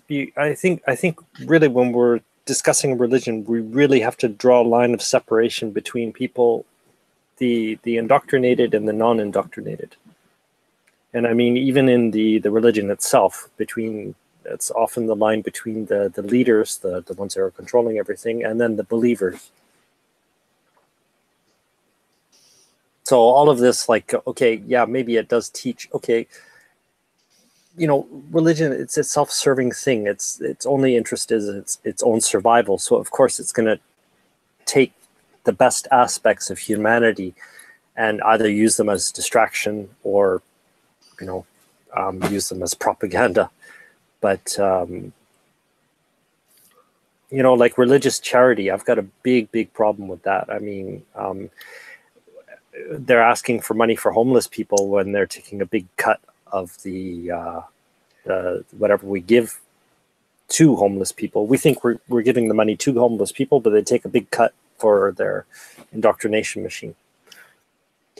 Yeah, that's something I have every intention of specifically hitting as we get further into the end of summer and towards fall, because that's typically when the bell ringing groups start getting ready to get out there and make their big press, and I want to make sure that we handle that. But that one's a specific thing for a little bit later. Oh. But no, you've got a very good point. I don't know that I've got anything that I want to end up closing with, so I guess I'll throw it out for any of you guys that want to have any last item to throw out there before we go ahead and wrap up. Because, like I said, I personally don't think I've got anything that I can that I feel that I need to add to anything. Well, on the topic of Viking funerals, at least in the U.S., sorry, but they're a no-go. Yeah. Your traditional Viking funeral. Number of laws that are violated by that practice. So, how far is it out to international waters? Is it 22 miles? I don't remember off the top of my head. Pretty sure that's what it is. But to be honest, that would be a hell of a longbow shot at 22 miles, don't you think? 12 miles. 12? 12 nautical miles or 22.2 kilometers. Or 13.8 regular miles. Okay, fine. Or, you know, you could just get a whole bunch of those radio-controlled drones and just... No, it wouldn't work. Anyway. So, beyond that, anything left for you to be said at this point? I got none. Okay. Anybody then? Well, I know it's usually I'd go down the list for everybody, but I figured make it a free for all at this point. Nothing. I stumbled across something this evening before the show that I found rather disturbing. A man that was a close friend of my parents that I grew up with apparently became a minister at some point and is running this thing called Come and Dine Ministries, spiritual food for the soul. Wait, what was the name of it again? Come and Dine Ministries. Okay. Spiritual food for the soul. And I'm like, what the what?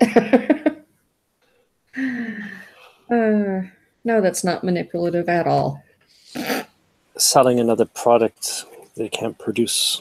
Well, it's like you can come, praise and worship with this band here if you want some food because you're homeless, but you have to hear the message to get the food.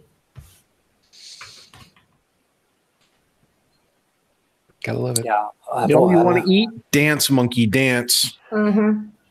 Seriously, if I started up a secular food service that said, hey, before everybody eats, I want you to play a game. You have to play a game of Simon Says, and if you don't do it right, you don't get to eat.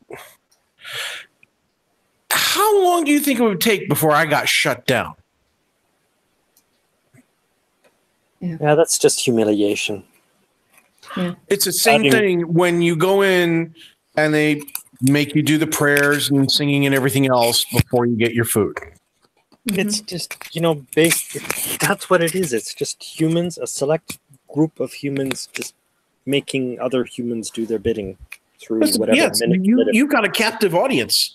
Here you have people who are hungry, who have apparently no means of getting food.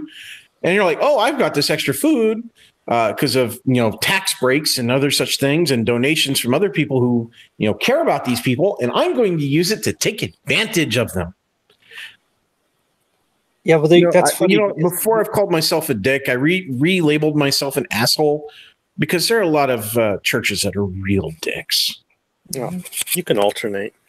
But the irony in that is that, they got this food because of donations. It's a product of their indoctrination because they got their flock following whatever to donate all this shit to them. So that basically, they manipulate with one hand and then manipulate with the other. And when all is said and done, all we can do is try to explain why people should be listening to us and play by the rules. Play by the rules. There are no rules. Yeah, there are. Well, there are, but and I think probably the only rule that is worth a damn anymore is do no harm. Yeah. Think for yourself. And that way you'll understand what harm is. That could very well be. So I think right about now is about the good time as any to go ahead and wrap everything up. So everybody, as always, thank you very much for taking the time to be with us this evening. I hope that you had some fun in listening to whatever prattle we had tonight, and hope that you found something worthwhile in all of our perspectives, as always. So thank you, guys. Of course, over there in the chat, Stephanie, I know it was just you for the majority tonight. That's okay. Thank you. Really do appreciate it. And I'm confusing Hollywood Viking burials with the real thing. Hollywood cleaned them up. It's entirely possible. It's very, very likely. But you know what? The idea of basically having a Klingon funeral with fire. Oh, dude, are you kidding me? I'll take that any day. I gotta see if I still have my batleth. Yeah, good luck on that. Meantime, Joseph, thank you very much for your time this morning. You have yourself a great day, and I hope that your day spends well with you. Oh, well, you too, sir. And thanks for having me on again. No worries. Tech, you have yourself a good morning, and of course, as always, thank you very much for your time. Of course. I'll have a good morning as soon as Mother Nature stops trying to reproduce inside my sinuses. Good luck there. Yeah. Oh God, I need to I just need like a 24/7 irrigation system that just irrigates out my sinuses every 5 minutes or so. No. I know we don't have the technology yet. No, we do. We do. Unfortunately, it's that little teacup thing. The neti No, pot. I meant an automated system that runs every 5 minutes without me requiring. You don't have an industrial vacuum cleaner. Funny enough, I actually just acquired a full-size shop vac. No. There you go. No, because now I've got Vinny Barbarino in my head, and that's not a good thing for anybody right now. No. Some people know the joke. Joey, thank you for your time. You have yourself a good sleep at this point, I hope. That's one hell of a phone call. It's the mute button. Joe? Either that or maybe he's making his own coffee Joseph style. No, it wouldn't be the case. What exactly is Joseph style? Don't worry about it. Don't worry about it. Does it involve dancing?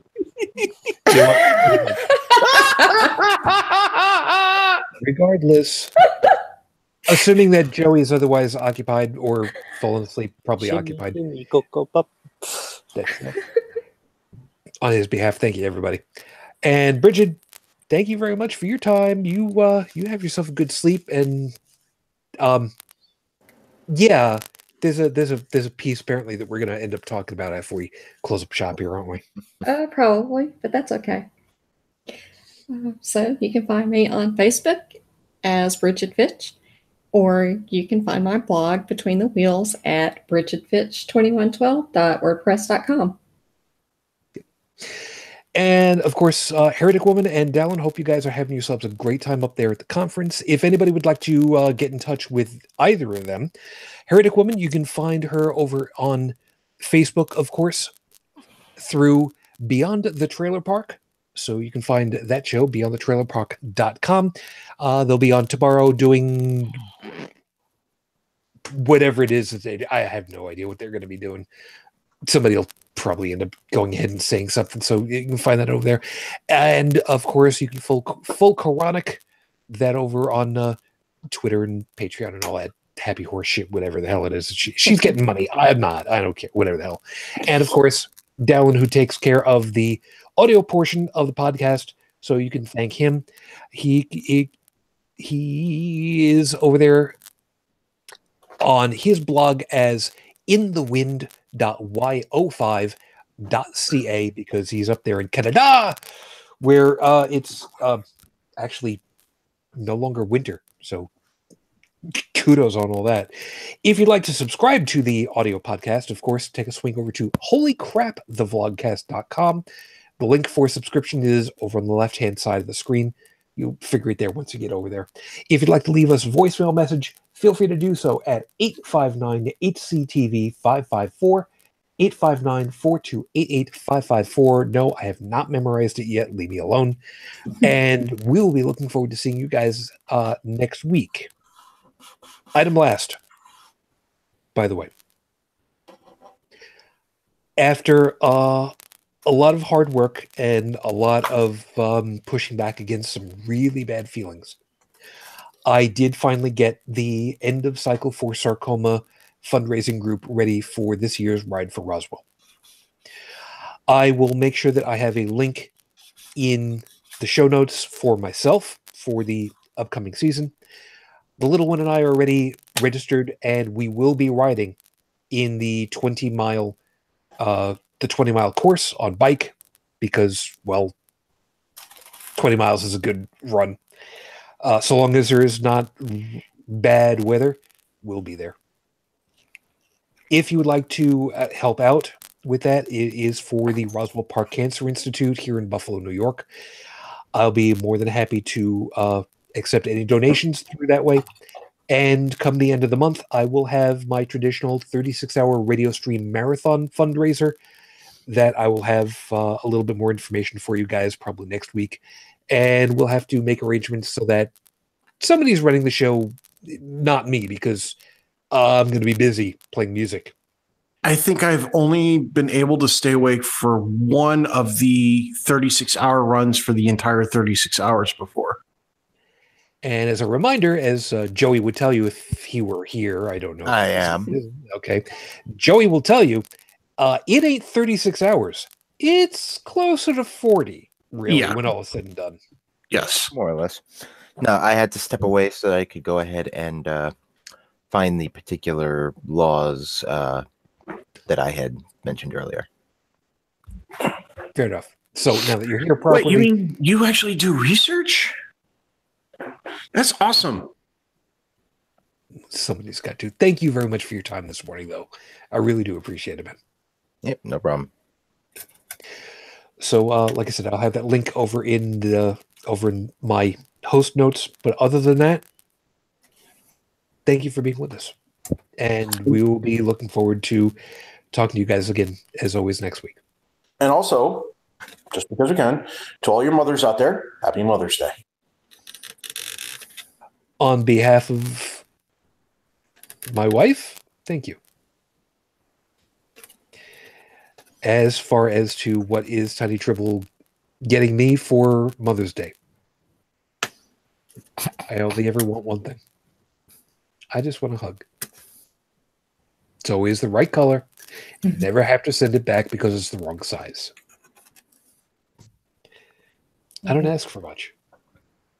But yes, for all of you out there,